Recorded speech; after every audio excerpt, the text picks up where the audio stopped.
If the 20th century belonged to the Atlantic Alliance, the 21st century is defined by those who stand astride its fault lines.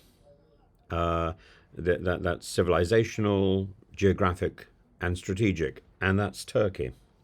Under Erdogan, he has become indispensable to the West.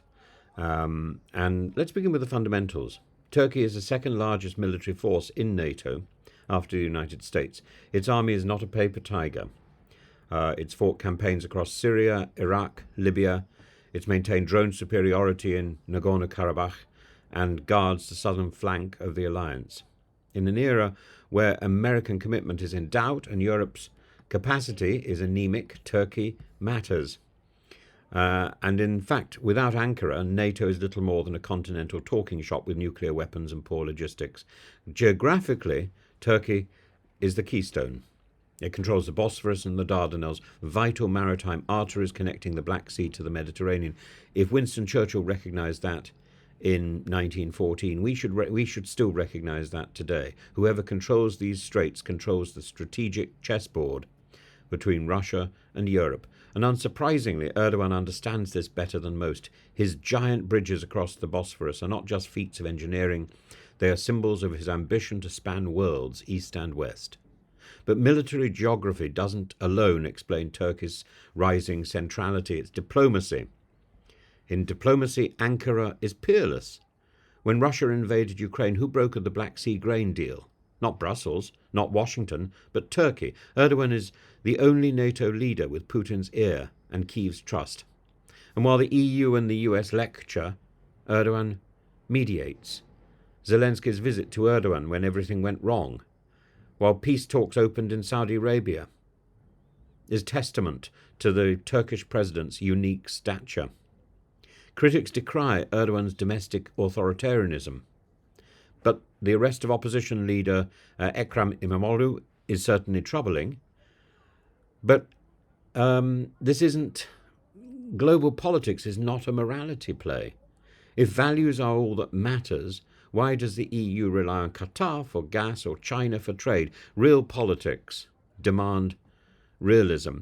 And the reality is that Erdogan delivers results, whether it's detaining ISIS operatives, managing migration, or mediating regional wars. And let's not forget the Turkish defence industry. The drones, the Turkish drones have changed the nature of modern warfare, cheap, mobile, and lethal. Defence exports now reach over 180 countries, totaling $7.1 billion last year. Add to that Turkey's burgeoning space program, with a spaceport under construction in Somalia and a keen eye on missile technology. This isn't a failing regional power, this is a rising one, and yet paradoxically, Turkey has long been rebuffed by the very West that now rediscovers it. EU membership has been dangled, then denied. Officially, it was about human rights. Unofficially, it was identity. As Valéry Giscard d'Estaing put it, Turkey's accession would mean the end of the EU. Turkey, Muslim and ambitious, was seen as a threat, not a partner. Yet, the EU should be less about a trading shop and more about a continent. And that continent stretches from Ireland to Istanbul. How quickly times change. As Europe faces strategic exhaustion, Erdogan offers clarity. His vision, the century of Turkey, may seem grandiose, but in a world of populists, it resonates. He's positioned Turkey as the guardian of a new regional order. Syria, now restructured with Turkish backing, is a stage for Erdogan's ambitions, militarily, economically, even ideologically. And in the vacuum left by Assad's fall and Iran's retreat, Turkey will rise.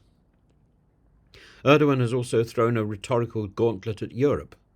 Only through Turkey's full membership, he declares, can the EU regain its strength and global credibility. Hyperbole? Well, yes, certainly, but not entirely wrong. Europe's reliance on Ankara to curb migration, to hold the line against Russia, to stabilise the Middle East reveals an uncomfortable truth. The West needs Turkey more than Turkey needs the West. And this is especially true in an age where far-right populism threatens to displace liberal centrism. Erdogan sees this clearly, warning that the void in European democracy is being filled by extremists. His criticism is laced with irony. The autocrat as Europe's canary is in the democratic coal mine, but he's not wrong. The EU, fragmented and faltering, cannot afford to lose a partner with strategic depth and regional reach, like Turkey. We may not admire Erdogan's methods. We may admire Erdogan's methods. I certainly know that when it comes to the Imamoglu story, the West is fed only snippets of the story, and it's extraordinary how much is missed out by the BBC, by the Times, by Western media. But we have to reckon not so much with what we're told or what we're not told. We have to reckon with judging Turkey on its efficiency. Turkey today is a power with leverage in NATO, in Syria, in the Black Sea, in energy corridors, and increasingly in Africa. As the world shifts from unipolar stability to multipolar competition, the bridge builders, not the sermonizers, will prevail, and in Erdogan's Turkey, we may have found the most vital bridge of all.